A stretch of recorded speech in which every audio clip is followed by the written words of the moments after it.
I am? Okay. Are there folks there? 15 people. Oh, hi. Good morning or afternoon or whatever we are now. Welcome to Zoe's Baking Academy. We're doing Rugelah today, and just let me know where you're tuning in from. I always love to know where you folks are from. And I'm super... Oh. Once again, Graham is helping me with my technical stuff, and he's my director and photographer, and Stephanie is also there to help with technical things in the chat. So if you have questions, let her know. Speaking of questions, I will take questions at the end after I've demoed the recipe. So if you have questions, hopefully I'm answering them as I'm going. But if you have some at the end, I would love to answer them. So keep that in mind. You can put them in the chat and Graham will ask me and we'll answer all of your questions. So today I'm doing Rugelach. And I'm super excited about this recipe because it's... not only do I love them, like to eat them, but also this is a recipe that is probably my very first like food memory. The smell of it brings back visiting Brooklyn with my mom and my Bubby Berkowitz. This is actually from the Bubby Berkowitz chapter of Zoë Bakes Cookies. And I remember as a little girl, I was probably like 4 or 5, and we would go to Brooklyn and we would stop at several different shops, but one of them was filled with Rugelah and Hamantaschen and all kinds of sweets. And then we would go to the next shop and that had knish, and then the next shop had bagels and bialys. And so I remember the smells of each of those shops. Like one was filled with sweets and this like, if you've never smelled this before, this may not mean anything to you, but there's a poppy seed filling in Hamantaschen and even some Rugelah that is just a very unique fragrance and bring just like this flood of memories for me. And then we would go to the bialy store and it was like onions and there's nothing more intense for memories than smell. And so when I'm baking these, I'm always thinking of that. I am going to make, in the book, I have 2 different recipes for this. One is probably the recipe that I grew up eating, and it was, it's a dough that's made with cream cheese, and it's super tender and delicate and just wonderful, and it's not sweet. So you add all the sweetness as the fillings. The second recipe that's in the book is more like a puff pastry. So it's super flaky and layered and buttery. Both of those are very traditional. It just kind of depends where you're from. So I think, and you can correct me if I'm wrong, but I think maybe New Yorkers and Americans, Jewish Americans grew up more with the cream cheese dough, and Europeans, at least this is what I've found from people getting in touch with me on Instagram, is that European Jews are used to this more of a pastry, this flaky puff pastry version of it. So try them both. If you're doing the challenge, you can try them both. Tell me which one you like the best. Today, I'm gonna demo the cream cheese version of this, but if you go to the puff pastry recipe that's linked below, you will see a video that I've already done of making that dough, because it's a little bit more, there's a little bit more steps involved in it. And if I were to demo it today, this demo would be about 2 hours long. So it doesn't actually take that long. It takes more like a half an hour. But anyway, today I'm doing the cream cheese dough, and it's very simple, comes together really fast. So this version, if you're in a hurry, is the one to go with. I'm starting out making this whole thing in my food processor. You could do it in a stand mixer as well, but I just find that the food processor just sort of like whips everything together super fast. So I'm starting out with room temperature butter and room temperature cream cheese. I don't always talk about brands, but I love Philly cream cheese in my baking. I just find that it's the creamiest, it goes together really well, it has the least amount of like gums, and I just love the texture and taste of it. So, but use whatever cream cheese you love to use. That can just go in there. Oop. Towel. And I'm just going to process these two together. The most important thing is making sure that the butter is room temperature, because you really want that butter to mix smoothly. You don't want to have your dough, for this one, you don't want to have big chunks of butter left in the dough.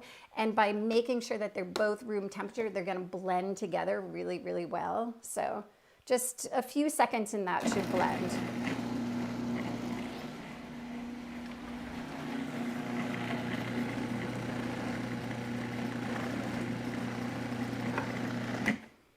Okay, make sure you scrape it. My butter gets down in there and actually comes into contact with the blade. Okay, one more little dough.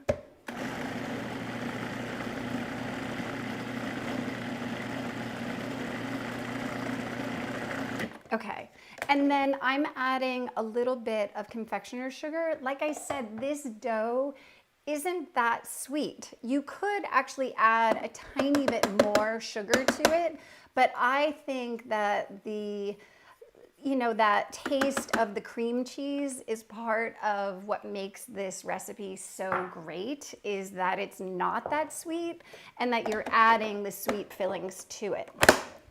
Mix that together real quick. And then I'm going to add some lemon. I'm going to add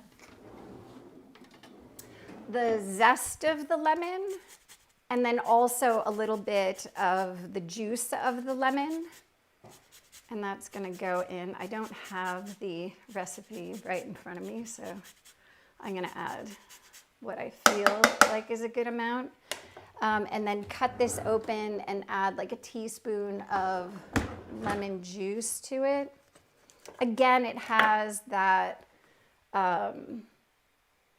contrast of the cream cheese, the little bit of zest, the little bit of the lemon juice. So you have that like tiny bit of tang to this dough. Blend that all together.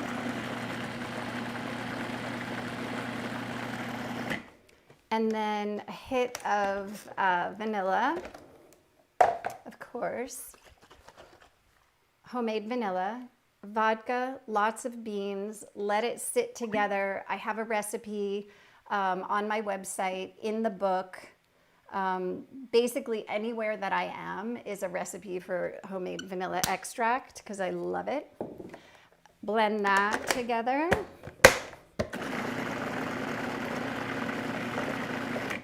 And then the dry ingredients. I have my all-purpose flour. Let's get rid of some of this.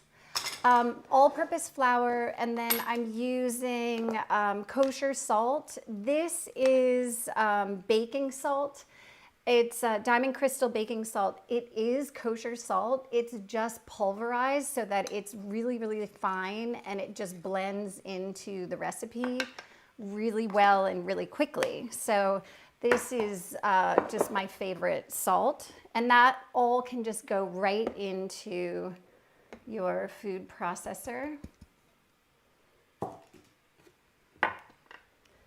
Get rid of that, find my lid.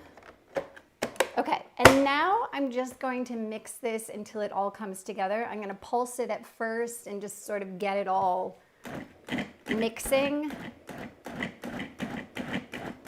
And it's gonna be a really, really soft, sticky, tacky dough. So we're gonna have to refrigerate it before we can roll it.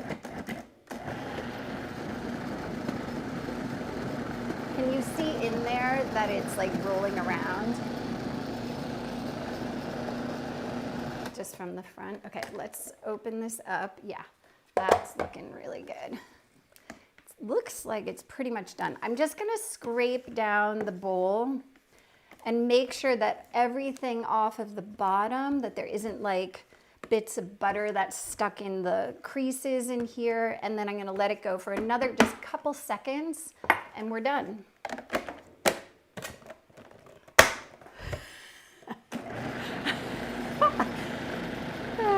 Okay, that's it. That is it. This dough could not be faster. That was it. You just basically throw everything into your food processor and let it rip. Okay, now, like I said, this dough is really soft and sticky. There's no way that we could roll this out as it is. So you need to do this ahead of time and refrigerate it.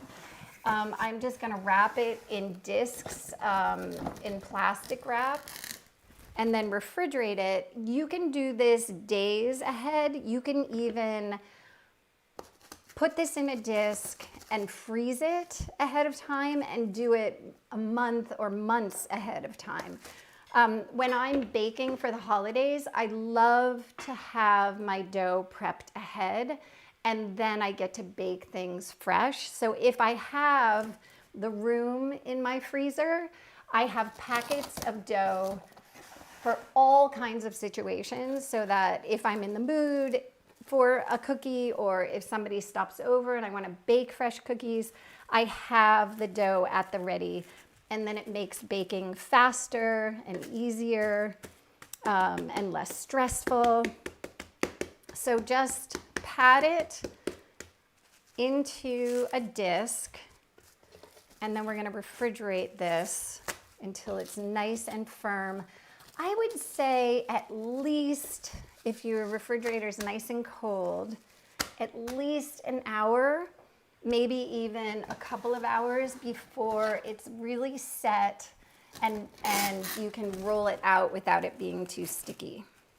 And I'm going to show you some tricks of how to roll it out so it's easier anyway. Okay, let me just get this. Did anybody say where they're watching from? Yeah, we have Alexandra from Boston. Okay, awesome. And Angie from Pasadena. Great, wow, okay. We have a couple folks from Minnesota. Oh, awesome, Mary local. Jo and Zoe, actually. Oh, really? Yeah. That's great. Spelled the same? Spelled the same. Awesome. And Jen, I think it is, from Pittsburgh, and Okay. Marlis from Seattle, and Dawn Awesome. from Las Vegas. Oh, it's so nice. Fabulous. Thank you for joining me. Okay, so I have my 2 discs. Let me just tell you that in the book, I have you divide it into 2. They make you're gonna see in a minute how big this disc rolls out to be. If you wanted to do, like, this is the size of the cookies that we're gonna end up making. If you wanted to do like teeny little bite-sized ones, then you would divide the dough into 3 packets and just make tinier ones. And whenever you're changing the size of the cookies that I've written about in the book, you just also have to keep in mind that you will also change the baking times, because anything that's smaller will obviously take less time to bake. Oh, look at you go. Thank you. So this is a dough. I actually am just going to take the one, if you could keep this one. Yeah. Oh, you know what? Maybe not. Okay, maybe I'll just keep it here. Okay, thank you. So this is the dough that I made previously. you can see when you first do it, it's like super soft and just impossible to roll this out. This one's nice and firm. I can roll it out.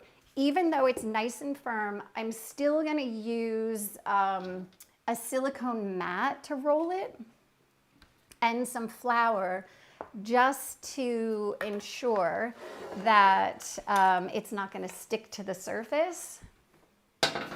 If you don't have a silicone mat like this, you can use a piece of parchment. You can absolutely just do it right on the counter. The reason I like to use a mat like this, one is that things don't stick to it.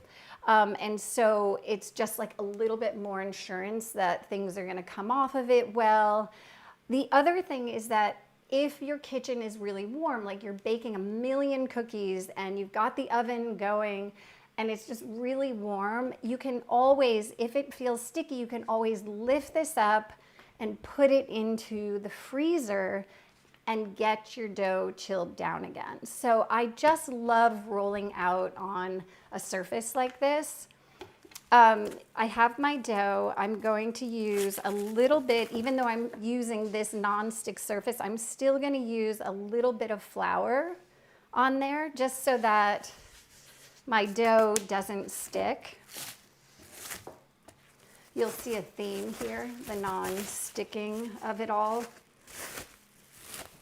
Because once I have this rolled out, I need to be able to put the toppings on and roll them into the crescent shape. And if it's stuck to my surface or the silpat, it's just gonna make it that much more challenging.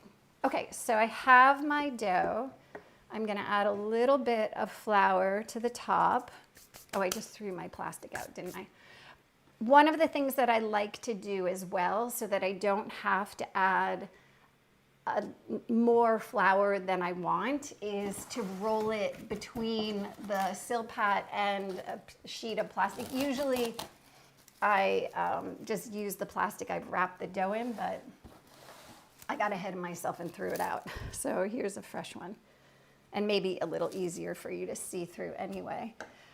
And then you need a rolling pin. Doesn't matter what kind. I have very, very bony hands, and so I actually like to use a rolling pin that has a handle to it, but you could absolutely use a French pin or a dowel pin, whatever is most comfortable to you. There's not like a set rule on what rolling pin to use, just whatever is comfortable. And then we're gonna roll this out into a large circle. Because it's nice and chilled, it's gonna take a minute to sort of relax the dough and have it roll out for me. So I'm just gonna, I don't wanna press too hard and I don't wanna be too rough with it, otherwise it'll crack on the edge. So if it starts to crack, just ease it with your hands. Because it's nice and chilled, it's gonna happen, it's fine. And you can even use the heel of your hand to sort of massage that edge, and that'll prevent it from cracking too much. It's just like how I do a pie dough. Okay, so back to, and you can see already it's starting to give a little bit. When I'm rolling it, I'm always rolling from the center out to the edge and trying not to go over the edge, because I want the whole thing to be a nice, even thickness. I don't want the edges to be thinner. And then if you're doing it with the plastic, oops. If you're doing it with the plastic, I peel the plastic off once in a while and lay it back on so that the dough can move freely under it. But by using the plastic, I'm not adding more flour to this. You'll see in 1 second, I am gonna make sure that it's not sticking too badly to the silpat underneath.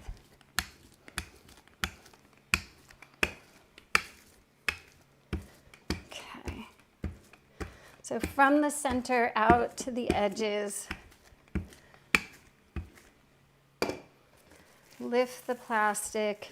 And now, like I was saying, I'm just gonna make sure that I can still lift this off. And if I can't, I'll be right back. Bench knife. Get right under there. And if you want, you can even add a little bit more flour under there. So there we go. Once it's loosened up, a little bit more flour under there. This is one of the very best, most basic kitchen tools, is a bench scraper. And so I recommend, if you don't have one, you could always use just like a metal spatula to get under there too, but this tool is awesome. Okay. I want this to be, well, about, I'm going to show Graham how thick it is. I'm going to say about 1/8 of an inch thick. Any thicker than that, and the cookies will be too dense, and thinner than that, and they may not hold their shape. Okay, a little bit more, and we're there. There, now it's getting somewhere. It was a little chilled, so it was resisting me, and now it's just sort of gliding into shape. I don't know if you can see that. What do you think, Graham? How thick do you think that is? About 1/8 of an inch, right? Mm-hmm. Okay, so that's it. If your dough is sticking, just before you put the toppings on, make sure that you can move it around, just like I did before with the bench scraper. If it is so stuck that you feel like you're gonna rip through it, throw this entire thing into the freezer for like 2 or 3 minutes, and all of that butter and cream cheese will solidify and make it solid so that you can work with it again. But this feels good, so I'm gonna keep going. Okay, now the fun part, we get to add our flavors. I just have to make some sense of this. Can you see all of this mess over here? No. Oh, okay. Sorry, only I can see it, and it's making me nutty. So I'm just gonna keep my space neat and give myself a little room. Okay. Thank you. It's so nice to have you here in the kitchen with me. Okay, so I have a number of different fillings for this. I usually start with like a jam or preserves. 1, because it's delicious, and 2, because then things stick to it. And so you can add the jam and then put a layer of nuts or whatever, or chocolate or whatever you want. But that jam acts as like a glue so that other things will stick to the dough. Don't you have to cut it first? No. Just to hold, wait, grasshopper. Okay. For those of you who couldn't hear me, I asked, don't you have to cut it first? Yeah, Graham wanted to know if you cut it into the wedges first. If you cut it into the wedges and then try to spread the preserves over it, everything would just sort of be flapping around.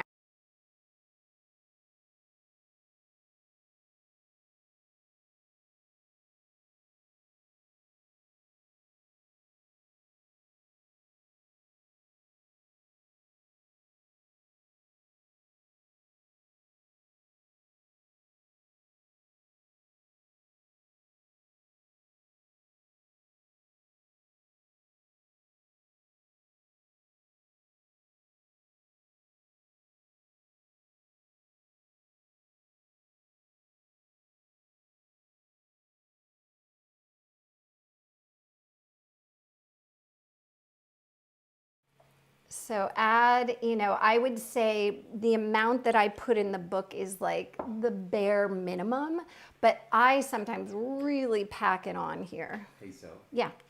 we lost audio for a minute. Oh, you did? Yeah. What part? So start talking about the jam. Okay. Okay. Okay, so I'm not exactly sure where we lost you, but sorry about that. What I was saying before, Graham, did they hear the part where you asked the question? Yeah. Okay. And then my knee kicked the plug out.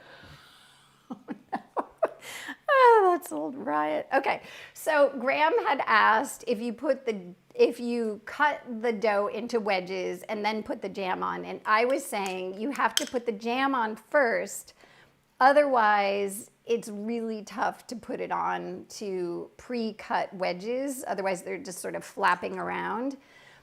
And then I was talking about how in the book I give an amount to use, but it's really the bare minimum. So you want the flavors of the jam and the nuts and all of that to shine through. So use a bunch of it. You can really use a lot. Some of it might bleed out when it's baking. It might come out of it, but not that much actually does. Graham had actually asked last time I was making these if you could do like a cream cheese filling, almost like a Danish, and I think it would be delicious to do like a slightly sweetened cream cheese spread on top of here. I've also done savory ones, so like pesto, and I've done ones that have like a pizza filling, so it has like pepperoni and stuff. Go crazy. This is where you get to be creative and do whatever you want. Okay, so Graham, this is now where you cut it. So I usually cut it before I put the nuts on because the nuts are like bulky and can get in the way of the cutting. So I put the jam on and then I slice it into my wedges. This, and you can go as large or as small as you want. So I usually divide. So I've gone into 8 and now I'm gonna divide this into 16. And now you're gonna just watch my little brain work here. So okay. Hopefully I won't miss any. So now I have 16 as even pieces as possible. You can measure. I actually have a ruler here, but this is for the next dough. Did I miss one? Yeah. Oh, yeah, here we go.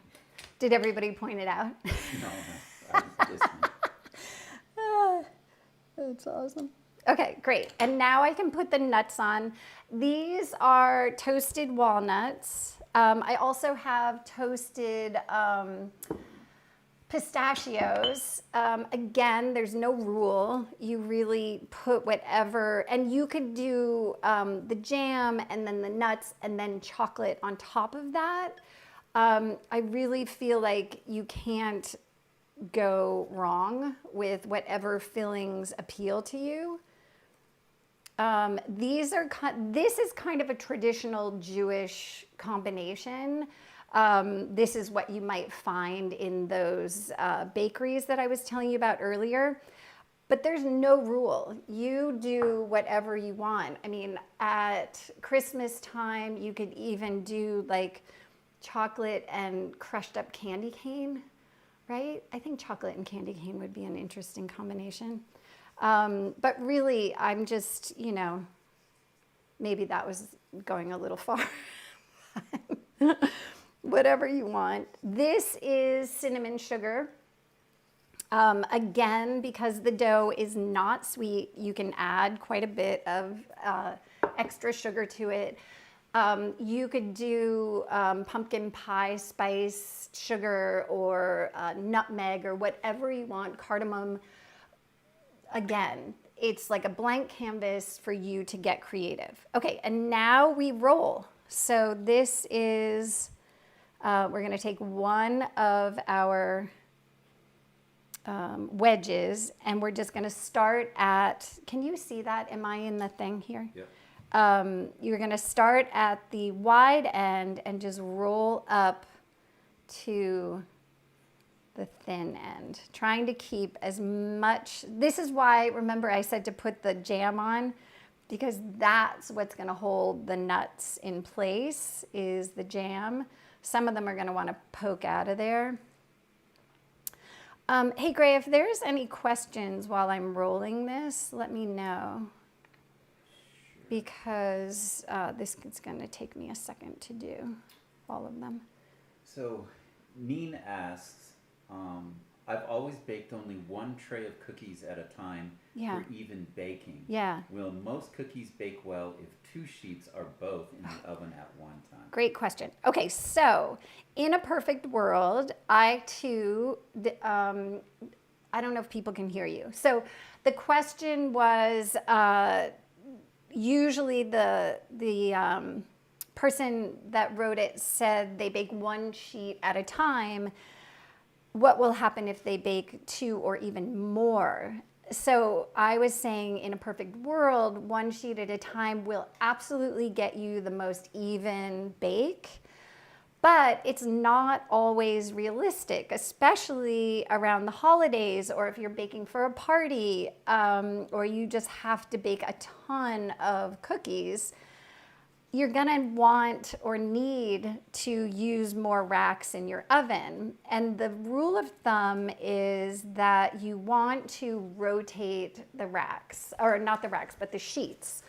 So if you have multiple sheets in your oven, you wanna rotate them top to bottom and front to back. So take your sheet and turn it, because oftentimes the heat in the back of the oven is much hotter than the front of the oven. Also, the top and bottom, if you're doing 3 sheets, will be hotter. The bottom sheet, the bottoms may get done faster. The tops will get done faster, and the one in the middle isn't getting as much heat. So you want to rotate all those sheets front to back and top to bottom and the middle. I have a question from Angie in California. Mm-hmm. Okay. Do you think this dough could also be used as crust for hand pies? Yes. Okay, can this dough be used as a crust for hand pies? Yes, it's a little bit delicate and it doesn't, it's not gonna hold its shape quite as well as like a pie dough, but yes, it will. It's just going to be a little bit delicate. So in the case of a hand pie, you probably don't want to fill it too much. In this situation, you can fill it and things might spill out. If you were doing a hand pie, it may just not hold its shape as well if they're overfilled. So I have used this dough. I haven't actually used it as a hand pie, and now that you mention it, I'm going to try it with that dough that I just made. But I have made it into a lattice top for, in the book there are blueberry bars and they have a lattice top, and I have used this dough for that application, and it's awesome because it's really tender. It's a beautiful flavor. I find it's very easy to work with as long as it doesn't get too warm. But you see, even now, I've been working this for a while and it's still holding its shape and quite easy to work with. Once I have all of these rolled up, I am going to freeze them for a little bit before I bake them. You can also refrigerate them, but I like to just freeze them, and that way, if I want to bake them right away, I can, or I can leave them in the freezer for weeks, if not a month, just like this, and then bake them fresh. So I'm gonna get a pan. Hey, we have a very technical question. Oh, they okay. They can hear me too, by the way. Oh, they can. Okay, Yeah. great. Perfect. They have a quite a technical question from Alexandra. Okay. Do you ever notch the large end of the triangle Yes. before rolling like a croissant? Yes. Or are the Rugelah small enough that Yes. it's not necessary? Okay, so this is a good question. And when I actually do have that in the book to notch it, and so that the folks who aren't quite sure what that means, I am going to roll out another kind of dough, and I will show you exactly what that means to notch them. It kind of depends, and once you see it, you'll see what I mean. It depends on the shape that you want. I think that these came out beautifully. If you want these ends to be a little bit more elongated, you can notch it and sort of pull it apart. I'll show you what I mean because it's a little hard to understand if I'm just describing it as opposed to doing it.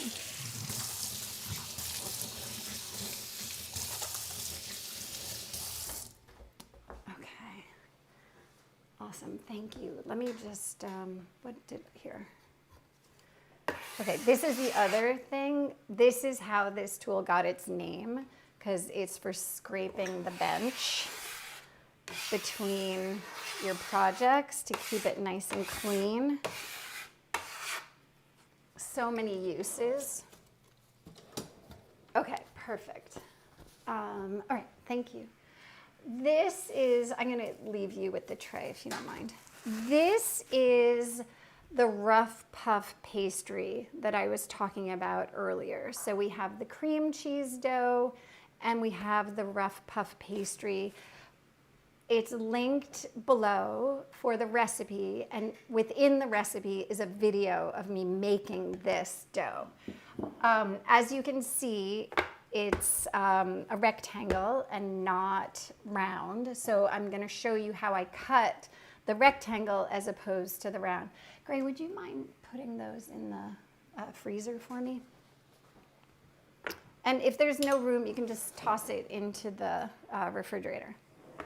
This dough is, once it's completely made, is not as sticky, so I can do it right on the counter. I don't do this necessarily on the silicone mat, although you absolutely could if you have one big enough.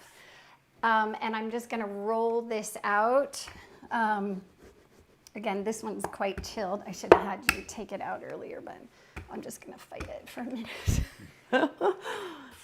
Maybe while I'm fighting with this to roll out, or I could just relax and let it warm up a bit. Were there any more questions? There's a question about the minimum you freeze them for. Oh, okay. 20 minutes.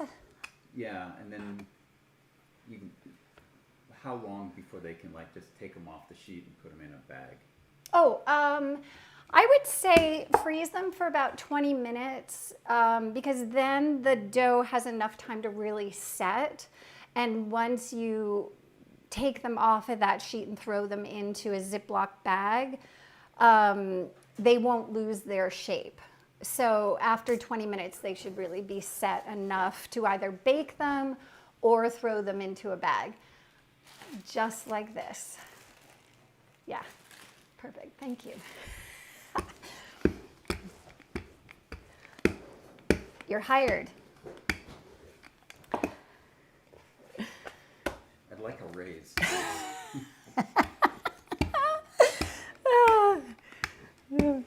That's awesome. Debbie Lawrence said that the cookie book is going to be for December's Food 52 Baking Club. Oh, awesome. Okay, great. So, Yay. you know that. Fabulous. I love it. Cool. So I guess she could put that information in the chat so anybody who wanted to join that could, right? Okay, so let me see what I've got here. I'm kind of, let me measure this out. Again, this is, what do you say? 1/8 of an inch again? Yeah. I went for, okay, so this, oh, I should talk about this. in the book, there was an error, and it said to roll out the dough to 15-inch square. That's not right. It's a 15-inch rectangle. So you're using, this was half of the batch of the puff pastry that I made. So you can make the whole thing, cut it in half, just like I say to do. Watch the video, that'll make it all 100% clear. I roll out half of it at a time so that it's not too cumbersome. And just like this, to about 15, 16 inches rectangle and not a square. Otherwise, if you tried to roll this into a 15-inch square, it'd get way too thin. Do you want to show them how deep the thing is? Put the paper. Yeah. It's, I'll shoot. yeah, it's about, I'm going to trim this, so it's about 7.5 by 15, or, you know, this one turned out to be slightly more than 15 inches. But so it's half of the batch. So, and then I'm just going to trim, and you don't even have to do this. This is like such a pastry chef move because this will get rolled into it, but it's just something about my sensibility that I want a clean edge. You absolutely do not have to do this. That's so funny. I just automatically do it just because I like the cleanness of it, but that would just get rolled right in, so don't bother. Okay, so now what you want to do is roughly mark about, and again, these can be however large you want them to be.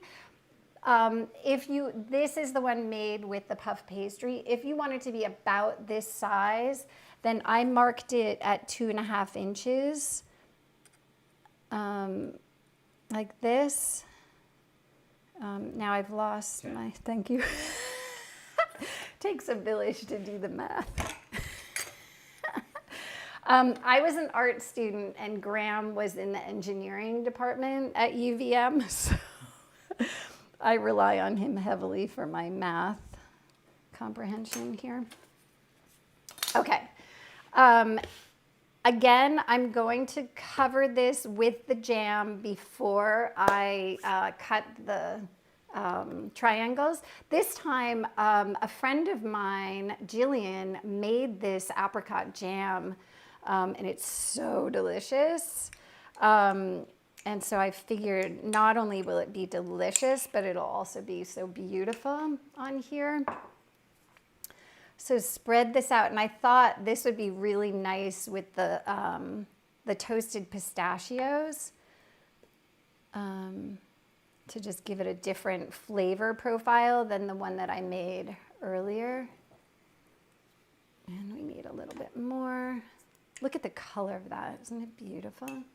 Okay, so you just need friends to make you jam.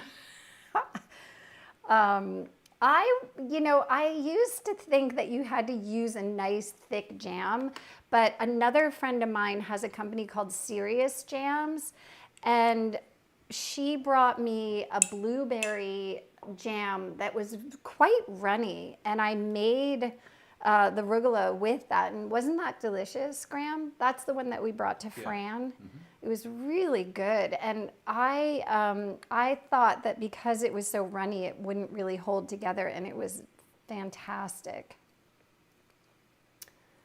Okay, so here we go. Cover it all up, and then what did I do with my pistachios?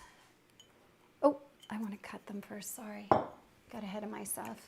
Okay, so what I'm going to do now, if I can see my marks here, is I'm going to do, oh, here we go. Okay, I'm going to do at an angle to create a triangle, and then I'm going to go straight down to create the next one. So remember, I did the 2.5 inch mark, so that's 2.5. Here's another 2.5. So again, towards that other corner to make the triangle, and then straight down to make the other triangle.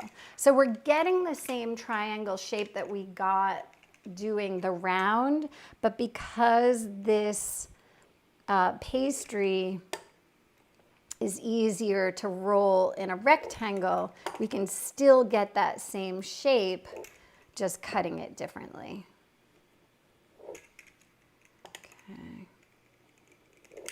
And then we will put our nuts on and go about it. The other thing is there are Rugelah that are just rectangles that are rolled up. So they're like cylinders or logs. The shape of it is totally up to you. It doesn't have to be the crescent shape. You could just do, just cut them as rectangles and roll them into logs, almost like the shape of a chocolate croissant. Okay, my nuts. Okay, did more questions while I roll this? Yeah, there's a question from Neen again. Okay. When removing warm cookies from the oven, Yeah. what is the best way to cool the cookies? Okay. I remove each cookie off the sheet to a baking rack. Yep.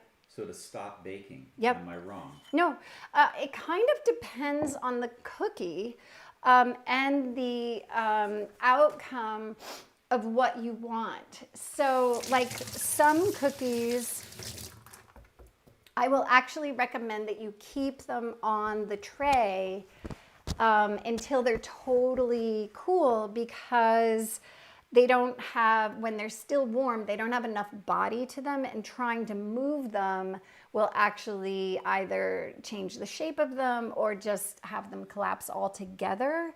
So it kind of depends on the type of cookie. So you can either put the tray on a cooling rack, or you can scoop the cookie right off. If you have over-baked a cookie, what I will do, because I typically bake on either parchment paper or a silicone mat, is I'll slide the parchment paper off of the tray, off of the hot tray, and that will stop the cookie from continuing to bake, even if it's too delicate to move it off of the paper. So I hope that's clear. So what you're doing is great. It also just depends on the type of cookie that you're baking. And in the recipes, I always give a recommendation for how to cool it. Okay, so this is, was it also that same person who asked about docking? I think it might have been. No, that was somebody else. Oh, somebody else. That's Alexandra. Okay, so Alexandra had asked about cutting a little piece out of the wide end. This is what you would do with a croissant dough, and just stretching it out a little bit and then rolling it.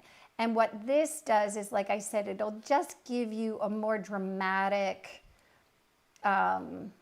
like end to it. You just get a longer end, so they're not quite as sort of short and thick like these are. Either way is right. Just depends which way you which one you like better. Oh, I didn't put sugar on these. I feel like they're gonna need it. Okay, so Hey, Angie had a question too. yeah. I like how Angie thinks. Oh, yeah. Okay. Could you just roll the whole damn thing? And cut it. And then just cut it afterwards? OMG. That's amazing, and I've never tried it. The only reason that I would say that I would do them as individuals, I guess, okay, this is what you could do, is you could roll the whole thing, refrigerate it, and then cut it. Because I'm just afraid that if you were to roll it all up and then cut it, you would squash it, you know what I mean? So you wouldn't have like a clean shape to it. But if you refrigerated it, I don't see why you couldn't, especially if you were going for that like cylinder look as opposed to the crescents. Brilliant. I'm thinking. Do it, and then let us know. You gotta let us know. If you cut it like a 1/2 inch thick, then it would be a nice little disc cookie. Oh, and you could even flop it over and bake it on the side. I love you people. This is awesome. I am absolutely going to try it. Wait, there were two things I was trying. The hand pies and now this like slice and bake. Yeah. So good. Not traditional, but who cares? We just call it something else. It's so good. That's the thing I learned in culinary school is if it doesn't turn out the way you expected, you just name it something else, and then people's expectations are different. Okay, any more questions? Or suggestions? I feel like I've gotten equal amount of questions and suggestions. So good. Once I have these rolled up, I'm going to freeze them just like I did the other ones. And then right before I bake them, I put them on a tray. This is kind of important. I put them on a baking tray. Sorry to disappear on you. I double up the baking trays because especially for the ones with puff pastry, we're baking them in a very hot oven because the puff pastry, you have to set the dough so that it can get flaky without the butter melting out of it. So you want to bake them at a very high temperature. And by doubling up the trays, you protect the bottoms of them from getting too dark. And so I'll double up the tray, put them on a sheet of parchment, and then you can either brush them with heavy whipping cream or egg wash, depending on the look that you want. In the book, I think I say to use heavy whipping cream, but you can also use egg wash if you have that around, and that will give you a slightly shinier finish to them. And then bake them, and then this is what you've got. Graham, you prefer the puff pastry one, right? Isn't that what you said? Yeah, I just like the texture of the dough a little better. The flakiness of the dough? Yeah. Yeah. Hey, Susan has an interesting question. Yeah. If you're going to do a savory version, yeah, right? I'm thinking pizza rolls here. Yep. Would you leave the sugar out of the dough? You know, it's not that much sugar to it. There's really not that much. I would leave it in. I mean, if you think about it, and I can't believe I'm about to conjure up, what is that? Is it Pizza Hut or like Papa John or something? One of those pizza doughs is so sweet. Papa John's. Is it? So it's not unprecedented for a savory to have some sweetness to it. So I would just leave it as is, and then just add your savory toppings to it. If you try it, I think that's the thing, is that it's more about balance, and that's why I add salt to a recipe, because it's like that balance of the sweetness and the saltiness, and especially if you're going to be adding savory toppings to it, you're going to get that saltiness too. Okay, I don't want to waste this little end piece, but because I was like chatting so much, I didn't cut it that evenly, but it doesn't even matter. I'm just going to use this end piece and roll it up anyway. Ta-da! Nobody will know that it was the end. There.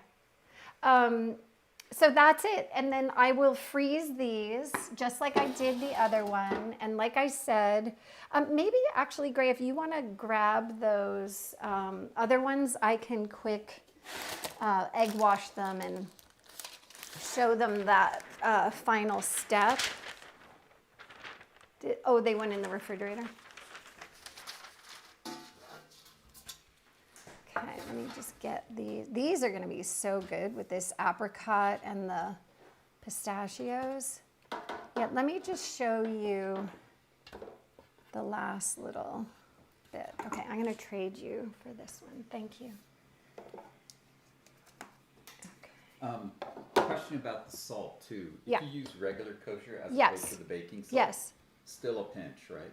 Okay, so here's the deal, is that I have Sarah, who is my recipe tester, And Sarah kept saying, it just needs a little more salt, just a little more salt. So she likes things, and I don't disagree with her. She likes things to like sweet things to have that balance of salt. Like the salt enhances the sweetness. So she wanted things a little bit saltier. That's a personal preference. I find when I switch to the baking salt that I use it, even though it's much finer, I'm using the same amounts that I call for in the book. That is the regular larger flake kosher salt. So I guess the answer is yes, a pinch of it is the same. I would just go with the same if you're using the baking salt. If you know yourself and you tend to hold back on the salt, then use a smaller pinch. That's all I would say. For me, I'm just doing 1-to-1 with the recipes in the book. But if you know you tend to find things to be too salty, then just use slightly less. Okay, this is it. How am I doing on time? It is almost 2 o'clock. Oh, great. Okay, super fast. And while I'm doing this, you can ask questions if there are any. Yeah, Shoot. people are asking about, I went ahead and said we're going to be doing a live stream once a month. Oh, you did? It's awesome. Okay. And so they wanted That's to know. good. As long as you're into it, I am totally there. And so they asked when the next one was. Oh, and I okay. said, well, we thought of this one on Tuesday. So. But. That's awesome. Yeah, I think, what is this? Oh, this is our October. I don't even know what month it is anymore. This is October. So yeah, we'll do one I'm doing them for each Zoe's Baking Academy. So once we decide what that is, because of the book tour, we are just, sort of flying by the seat of our pants here. But yes, we will come up with the next one, and I love doing them. And as long as Graham will do it with me and Stephanie's willing to set everything up, then yes, we will. Okay, so that's the heavy cream. You can either use the cinnamon sugar or just white sugar, kind of depends what you want the top to look like. You could even add more of the nuts to the top, and then bake as directed. So thank you so much for joining me. For those of you who are gonna do the challenge, I cannot wait to see what you bake. All the recipes are below and in the book. And for those of you who are not going to do the challenge or are seeing this after the challenge, still send me your photos. I still want to see what you're baking. So how will they know about the photos? Put it on Instagram and. Okay, so if they go, hopefully Stephanie has a link to the challenge in the information below. And that will give you, sorry, I keep talking to Graham. That will give you all the information about joining the challenge. It's all through my newsletter. So my Substack newsletter, Zoë Francois Substack. Again, hopefully that's linked below. Yeah. Thank you for coming. Thank you, Graham. Thank you, Stephanie. And happy baking. And don't forget to get your copy of Zoë Bakes Cookies, and hopefully that'll be a nice gift for all of your holiday shopping too. Thank you.